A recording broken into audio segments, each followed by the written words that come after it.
देखिए, प्राचीन इतिहास में हमने जो है कल जो है पुराण के बारे में अध्ययन कराया थे, बताए भी थे और आज बताएंगे प्राचीन इतिहास में ही ऋग्वैदिक कालीन सामाजिक जीवन।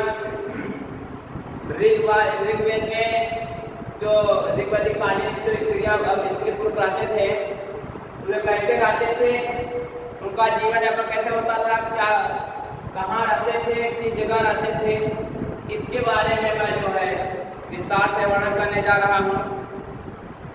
तो देखिए, समझिएगा ध्यान से, जहाँ नहीं आएगा बताइएगा हमें कि हाँ नहीं समझ आया। मैं कोशिश करूँगा कि आपको पूरी तरह से अच्छे से जो है समझा सकूँ और समझाने का प्रयास करता रहूँगा। तो देखिए, ऋग्वैदिक काल में सामाजिक जीवन का तात्पर्य है कि ऋग्वैदिक काल में समाज की सबसे छोटी इकाई गृह थी। ऋग्वैदिक कालीन में समाज की सबसे छोटी इकाई कौन थी? गृह। गृह मतलब जानते हो, घर है। सबसे छोटी इकाई ऋग्वैदिक कालीन में समाज जीवन में सबसे छोटी इकाई, सबसे छोटी इकाई गृह थे। क्या थे? गृह थे। गृह या कुल, गृह या कुल। गृह कहिए या तो कुल कहिए। क्या कहिए? कुल। कुल में जाते नहीं जाते हो?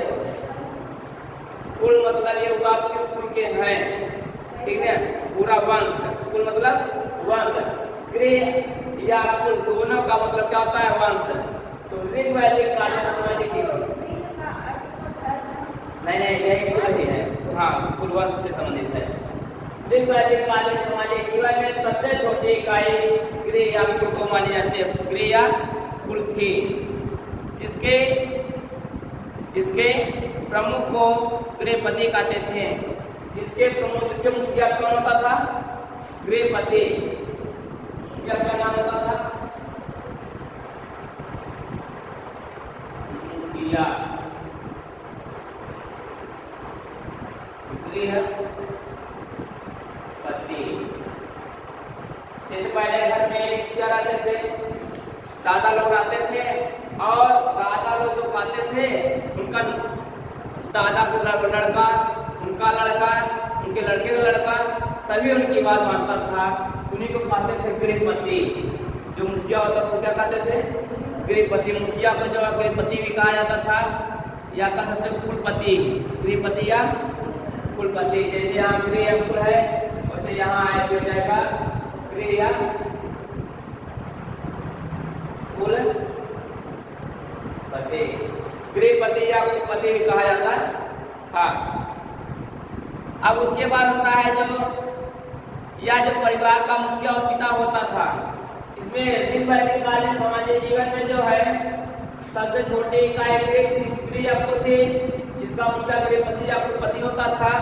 और उसमें जो है परिवार का एक मुखिया होता था, जो पिता होता था, जिसे पिता हम कहते हैं। परिवार का मुखिया कौन होता था? पिता होता था। ऋग्वैदिक कालीन में हमारे जीवन में परिवार का मुख्य पिता होता था। कौन होता था?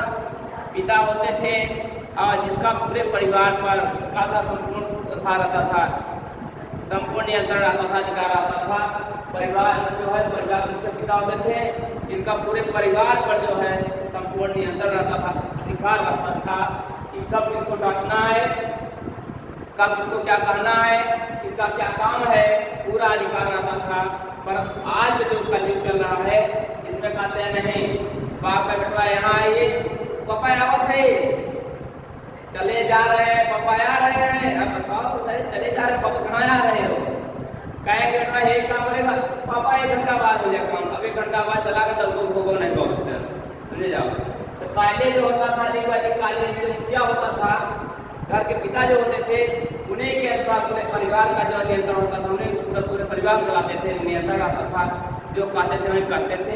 परंतु आज ऐसा सिस्टम नहीं रह गया है। बाप अपना कमा खा रहा है, बेटवा अपना कमा खा रहा है, और बाप बुढ़ा गया है कि बेटवा को पूछने भी नहीं जा रहे, बाप कुछ खाया नहीं खाया है, कि हमारा जब जिस तरह से पूछने भी नहीं जा रहे हैं। आज ये कलयुग है, अधिकतर लोग ऐसा कर रहे हैं, या जो कमाए ज़्यादा कमाई होगी लड़के के पास, बाप माता ही भेज दिए कहाँ वृद्धाश्रम भेज दिए, जाइए वहीं खाते रहिए, अम्मा कमाते रहिए। और जब मर जाएंगे, मरने के बाद कैसे पापा माई जो है दास दुकान नहीं करने आ रहे हैं, जहाँ पर भेजे हैं वृद्धाश्रम में, वही लोग मोबाइल फोन पे दिखा दे रहे हैं आप पापा मर गए हैं, थोड़ा दिखा दीजिए कहाँ मरे हुए हैं पापा हमारे, देखे तो मोबाइल पापा देख लेते वीडियो कॉलिंग, अरे पापा मर गए, आप मरे तो हाँ ऑनलाइन देख ले रहे हैं पापा मर गए हैं, चलिए ठीक है, वही कह रहे हैं कि हे भगवान की आत्मा शांति देना। हाँ बिल्कुल बताएंगे कि आप पिता के आप माता का देहांत हो गया, ये ले जाइए।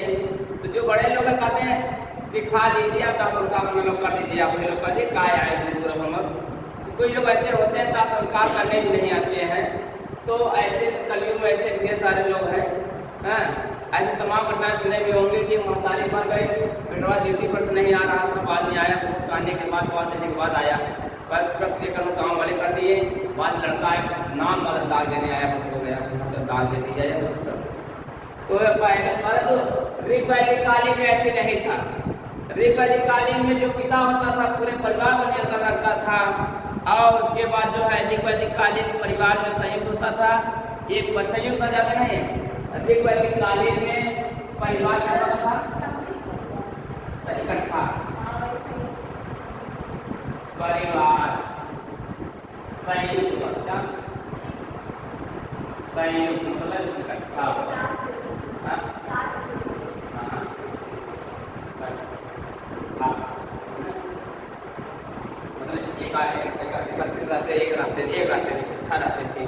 ऋग्वैदिक कालीन में परिवार क्या होता था, संयुक्त होता था। क्या होता था, संयुक्त होता था। परिवार में माता पिता, दादा दादी, नाती पोते इत्यादि के लिए संयुक्त रूप से नृत्य शब्द का प्रयोग किया गया। देखिए नृत्य, देखिए माता पिता, दादा दादी,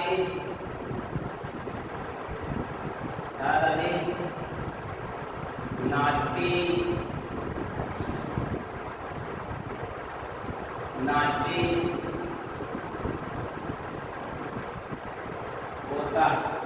पोता पोती कर सकते हो, ठीक है, नाती पोता, इन सभी को जो है इत्यादि के लिए संयुक्त रूप से नृत्य शब्द का प्रयोग किया गया है। नृत्य,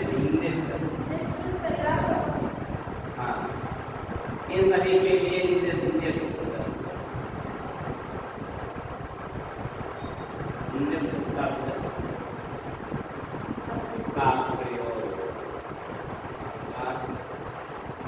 प्रयोग किया गया है। माता पिता, दादा दादी, नाती पोता, इन सभी के लिए जो है ऋग्वैदिक कालीन में नृत्य शब्द का प्रयोग किया गया है। और ऋग्वैदिक कालीन में सभी पुत्र की कामना करते थे। ऋग्वैदिक कालीन में जो है सभी परिवार जो पुत्र की कामना करता था, पुत्री की कामना नहीं करता था। कहते हैं पुत्रियां हो जाती थी तो उनको बोझ लग गया, अरे बाप रे कहाँ जाएंगे, किसके घर जाएंगे, सोचिए पुत्र प्राप्ति करें, पुत्रियां नहीं रहेंगे, पुत्र आएंगे कहाँ से। अरे गाँव में तो कहता हूँ पुत्र प्राप्ति सोचो, पुत्रियां नहीं सोचते हो। अगर पुत्रियां नहीं रहेंगी पुत्र प्राप्ति कहाँ से होगी, हो सकता है क्या, असंभव है ना। पुत्रिया से ही पुत्र की प्राप्ति हुई, एक स्त्री से ही एक पुत्र की प्राप्ति होगी ना। इसलिए पहले सोचने का जो सोच थी बहुत छोटी थी। जब लोग जागरूक होने लगे सोचने नहीं ये गलत है, अगर स्त्रियाँ ही नहीं रहेंगी पुत्र होंगे कहाँ से। इसलिए जो है लड़के और लड़कियों को एक बराबर सम्मान मिला। हाँ, अब आज लड़कों को देखा लड़कियाँ आगे कहाँ जा रही हैं, जानते क्यों जा रही हैं। जैसे पहले लड़के जो है एक चीज के लिए 15-20 लड़के दौड़ते थे, अब खेल हो रहा है तो आधे लड़के आ रहे हैं, हम खेल हो रहा है तो खेलने ना नहीं जाएंगे सर जी, हम खेलने हम ना खेल पाए, सब नहीं करने लगते हैं। और लड़कियों से चलिए सर चलते हैं, खेल नहीं खेल पाए कोई बात नहीं, चलते कोशिश करते हैं। लड़कियाँ आज हमारी कोशिश कर रही हैं, लड़कियाँ नहीं हम नहीं जान रहे हैं कि हम तो ये नहीं पापा को पति मिल गए हमारे कौन दिक्कत है, चला इधर दिक्कत चल रहा है।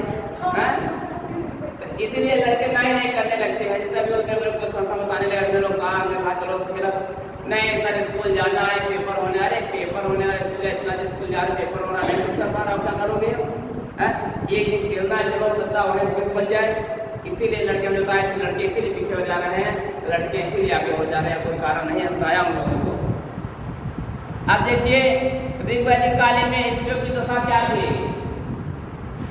ऋग्वैदिक काल में स्त्रियों की दशा,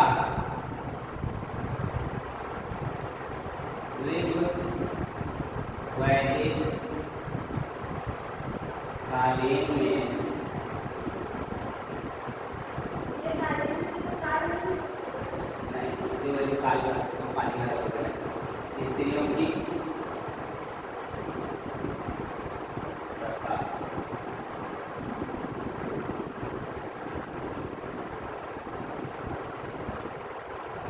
ऋग्वैदिक कालीन में स्त्रियों की दशा क्या थी देखिए। ऋग्वैदिक कालीन में स्त्रियों की दशा क्या थी इसके बारे में देखिए विस्तार बता रहा हूँ। क्या दशा थी ऋग्वैदिक कालीन में स्त्रियों की। ऋग्वैदिक कालीन में स्त्रियों की दशा ये थी कि ऋग्वैदिक काल में पुरुष प्रधान था किंतु स्त्रियों की दशा बहुत अच्छी थी। ऋग्वैदिक कालीन में पुरुष प्रधान माना जाता था। पुरुष क्या था, प्रधान मतलब मुख्य मेन, और स्त्रियों की दशा बहुत अच्छी थी, उतनी दयनीय स्थिति नहीं थी।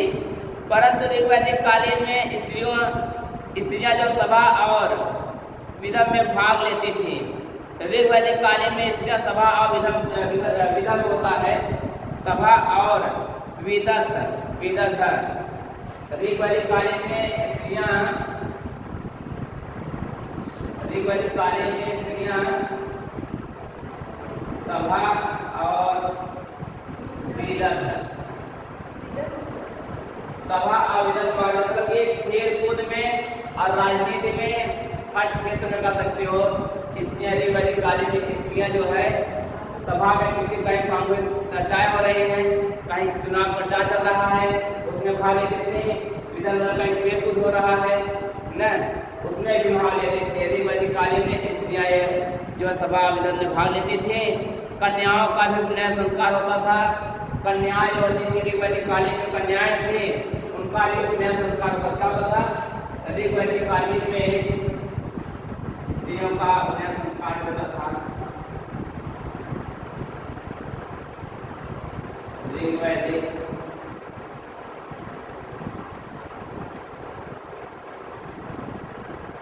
कालीन में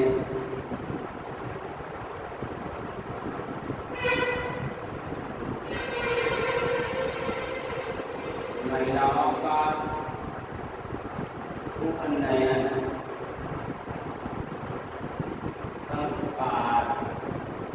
संस्कार होता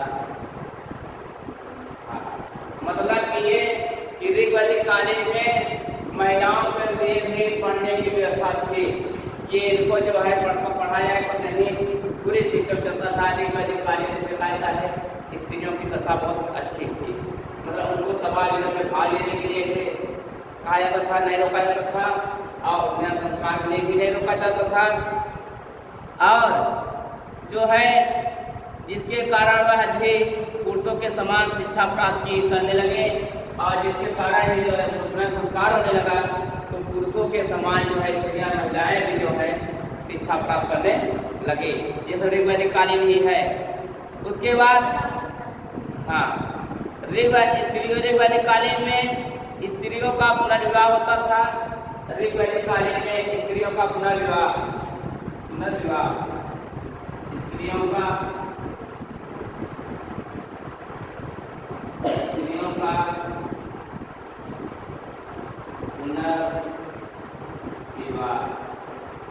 स्त्रियों का पुनर्विवाह भी होता था।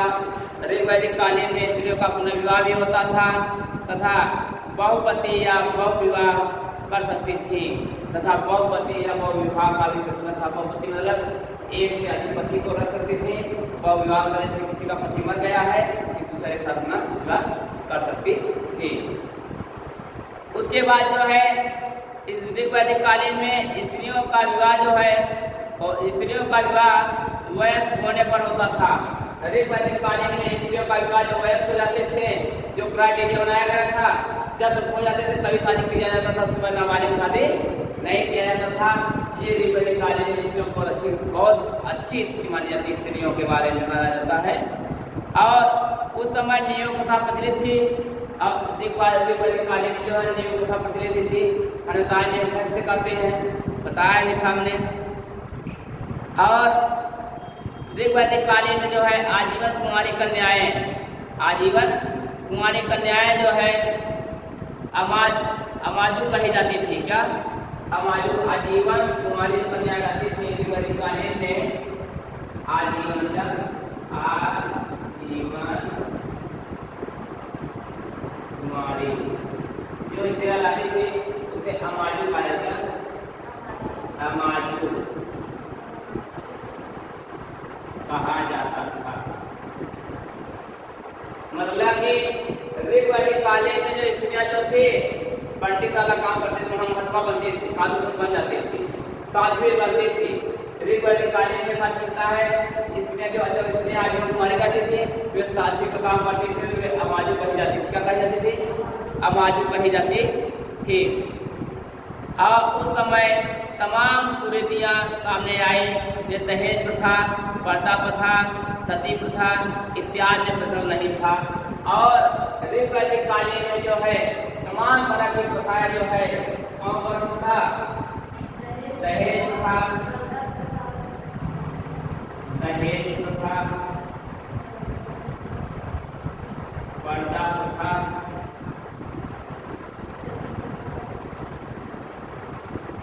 सती प्रथा इत्यादि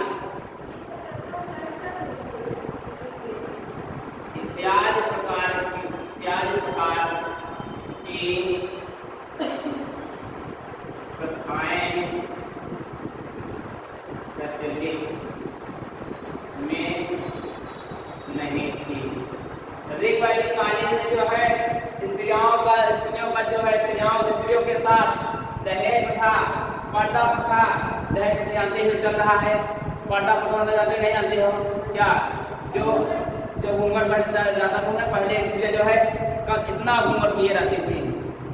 आज भी ऐसा है, पर अब जो नया कलयुग का जो हो रहा है, वर्तमान जो हो रहा है, वे तो नहीं, पर्दा प्रथा कोई नहीं।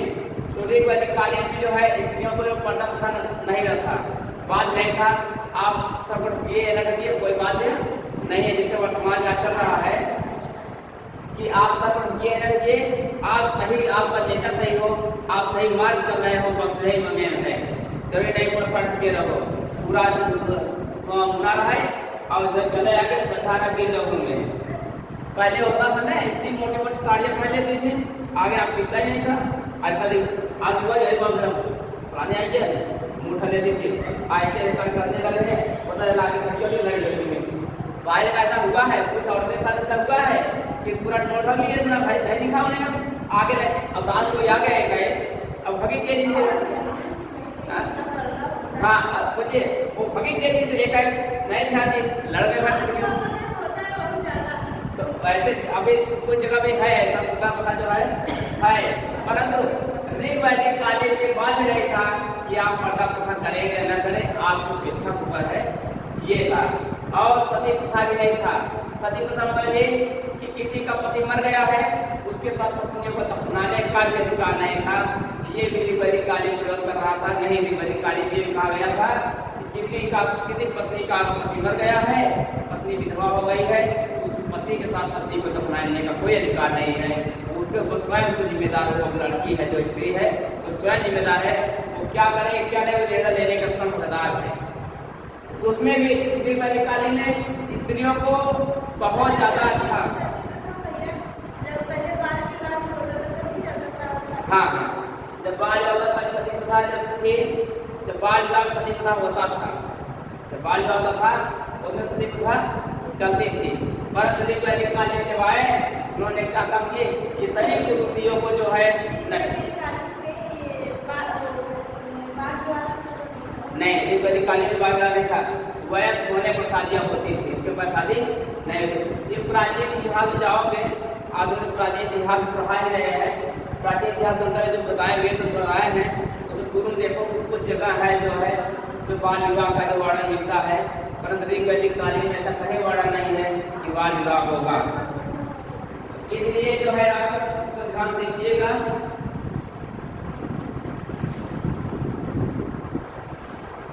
देखिए उसके बाद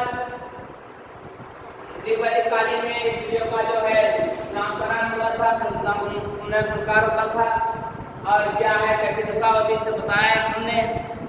उसके बाद जो है आता है वर्ण व्यवस्था। क्या आता है? वर्ण व्यवस्था। वर्ण व्यवस्था के बारे में आपको मैं वर्णन करने जा रहा हूँ। देखिए वर्ण व्यवस्था क्या है।